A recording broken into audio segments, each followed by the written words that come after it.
Eliezer Rodrigues traz uma reportagem falando que, com referência ao coordenador estadual de combate às drogas e fomento ao lazer, que é Tiago Vasconcelos, que confirmou a união dos grupos de pré-candidatos a vereador do AGIR e PMB. Então, vamos acompanhar o material.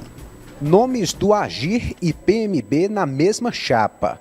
Segundo Tiago Vasconcelos, a aliança política está selada. E essa junção do PMB ao AGIR ele faz com que esse grupo se fortaleça com um somatório de votos entre os 30 candidatos, que dá para fazer 2 vereadores eleitos com a votação direta, né, alcançando 2 vezes o coeficiente. Então, com essa junção você qualifica, pega os melhores de cada grupo e consegue atingir esse objetivo de eleger 2 sem a necessidade de atingir os 20% dos votos. Então, foi a nossa sugestão, nossa orientação aos líderes lá do PMB, a minha irmã Sara, ao Walter Brito, e eles seguiram a orientação. E eu creio que essa junção aí vai fazer com que essa chapa alcance o objetivo. E de repente, se vier mais gente aqui nessa reta final, dependendo do nível dos candidatos que vierem, pode alcançar até uma 3ª cadeira na Câmara de Teresina. Pela projeção do grupo, a união é matematicamente estratégica. Foi o AGIR que nos procurou para essa junção, então, nesse caso, dentro do AGIR há uma pacificação nesse sentido, né? Todos eles têm esse interesse. Dentro do PMB foi apresentada a ideia, houve uma resistência por conta de um outro nome do AGIR, supostamente pelo potencial de votos da eleição passada, mas nada que não pudesse haver um entendimento. Então foi dialogado, houve uma primeira conversa e a maioria do grupo entende, por mais que não fosse o grupo completo, que essa junção é importante. Por quê? Porque traz a certeza de que serão 2 vereadores eleitos. Então, a oportunidade para todos os candidatos dentro da chapa aumenta com essa junção. Então, é normal nesse debate haver alguma discordância, mas nada que impedisse essa junção dos 2 grupos. Tiago Vasconcelos acredita ainda que esse grupo, resultado da aglutinação entre PMB e AGIR, pode receber novos pré-candidatos, egressos de partidos como Rede Sustentabilidade. Isso é natural dentro desse processo, durante essa semana, que é a última semana que os pré-candidatos têm para tomar essa decisão. Então, eu acredito que isso iria acontecer naturalmente, né? Até porque hoje você pode ter no máximo 30 candidaturas, mas é importante que o grupo tem em sua órbita em torno de 40 candidatos ou um pouco mais, né?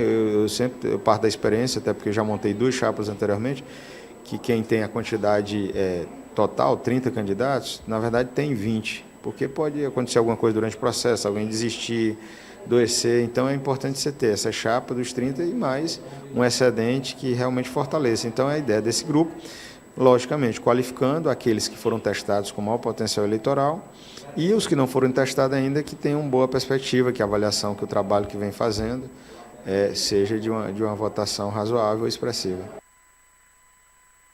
Tá aí, né?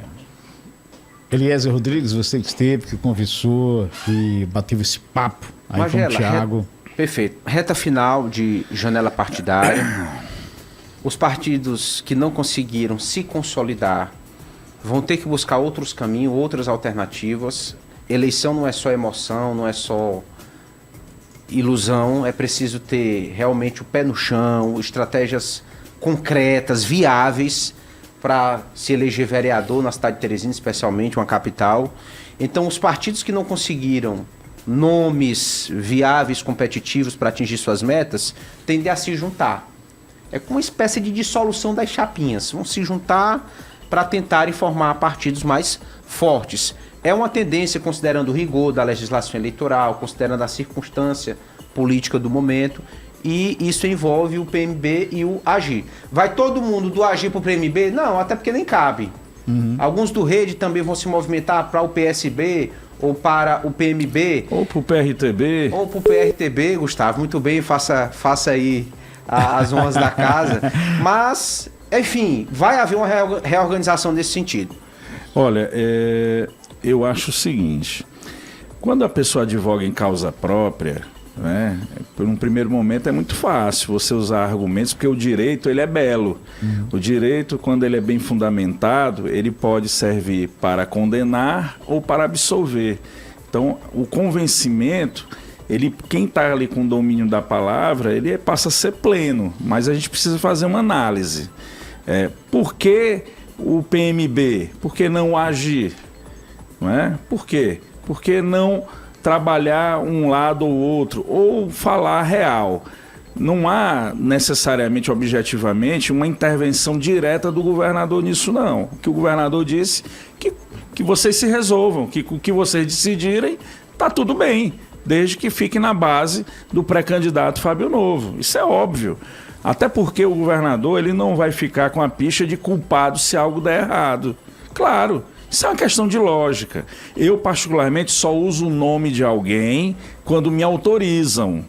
Viu? Prestem atenção. Eu, Gustavo Henrique, só uso o nome de alguém, Magela. Você me pedir alguma coisa, eu posso usar seu nome? Eliezer, eu posso ir em tal lugar? Pode dizer que foi eu que pedi. Aí sim, porque eu tenho a convicção que eu fui autorizado. Agora, houve uma audiência entre o governador Rafael Fonteles, Tiago Vasconcelos e Nilson Cavalcante do AGI, ambos para discutir essa situação. Então, assim, o governador deve ter dito, eu estou fazendo pela análise, pelo comportamento do governador, deve ter dito, olha, tudo bem, vocês que se resolvam. Ele não disse, ei, tudo do AGI vai para o PMB. Não. Ele também não disse, ei, tudo do PMB vai para o AGI. Não, ele não falou isso. Até mesmo porque eu tenho a certeza. Até mesmo porque, segundo bastidores... Isso é questão de lógica. Segundo bastidores, o que se fala é que o governador tem direcionado para ou o PDT ou o PSB. Quando pergunto, manda uma mensagem para ele aí. Se ele visualizar e te responder, tu disser assim, governador, meu nome é tal, você já me conhece, eu estou aí em dúvida. Você pode me sugerir um partido? Ele vai te sugerir. Agora ele dizer, vai para lá? Não. Inclusive PDT e PSB tem crescido muito nessa reta final de janela partidária. Porque há uma consulta e naturalmente se favorece a uma estrutura que está em andamento, a maior. Primeiro que lá tem vereador de mandato. Né? Tem um presidente da Câmara de Vereadores. Do PDT. Né? Tem um outro lá que já foi secretário executivo de governo na gestão Firmino, que é o Evandro Ide, que é o presidente estadual. Então, lá em tese, os dois primeiros colocados são esses dois aí, em tese. Pode acontecer alguma coisa? Pode. Então, vai se trabalhar para eleger um terceiro ou um quarto? É matemática. Então, quem está entrando lá já entra sabendo que vai disputar uma terceira ou uma quarta vaga. Aí entra já mais ou menos com um peso nas costas. Rapaz, e agora? Porque nós vamos trabalhar para eleger dois, que já está certo, porque matematicamente eles têm um quantitativo eleitoral maior. Rapaz, o interessante é a disputa igual. É a sensação de igualdade numa chapa. Então, essa tese que partido pequeno não tem vez está errada. Porque é a junção dos pequenos que torna alguém gigante. É assim. E no PSB, como é que você analisa, Gustavo, a habilidade? O PSB tem aí o ex-governador Wilson Martins, que deve assumir. O ex-deputado Rodrigo Martins. Que é o presidente estadual. Como é que secretário de Planejamento, Austin Bonfim. Como é que eu analiso? Eu tenho certeza que tem um candidato deles lá. Agora, eles não têm a legenda para eleger diretamente um vereador, mas ele terá um candidato dele.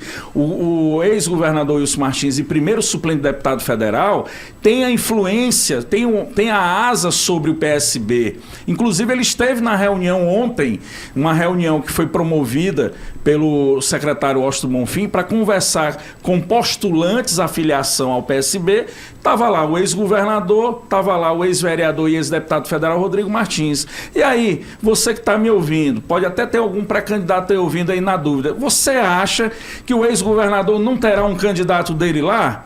Com certeza. Ora, claro, rapaz. É só você fazer uma retrospectiva em relação... Da família, inclusive. A informação é que alguém da família, inclusive. Claro, e o ex-governador deverá assumir aí o metrô, pelas informações que nós temos, porque vai se iniciar aí um projeto de expansão do metrô e o próprio quer estar participando dessa gestão para colocar seu estilo de gestão lá. Então, ele é candidato daqui a 2 anos a deputado federal e ele não vai ter um vereador dele? Ora, ele está abrindo as portas de um partido que é dele, praticamente, para diversos postulantes ao cargo.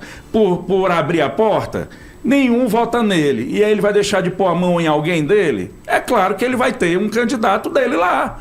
Então, precisa-se ter muita parcimônia, muita calma para se tomar uma decisão.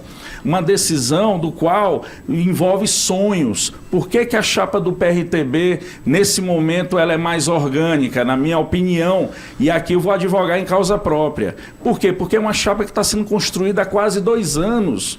E a primeira pergunta que nós fazemos, você quer de fato ser candidato? Porque tem um e outro. O que é que você tem aí? Qual é a estrutura? Não, lá na nossa chapa, em primeiro lugar, está a vontade de ser candidato. E isso tem imperado, tem primado, e nós temos conseguido subsistir, coexistir. Vou dizer subsistir, porque a pressão é grande. As tentações do deserto são enormes. As forças ocultas, né? Como foi dito aí recentemente. Agora, nós precisamos ter calma. A chapa está montada, hoje tem um evento às 6h30 lá no auditório do Sintel, né, onde nós iremos fazer um evento de filiações com os pré-candidatos do PRTB, e na ocasião vai ter a presença também do pré-candidato a prefeito, o deputado Fábio Novo, e lá nós vamos sim, por que não fazer ajustes até ao longo do final da semana? Porque os nossos colegas são parceiros e compreendem a natureza e a problemática que é construção de chapa.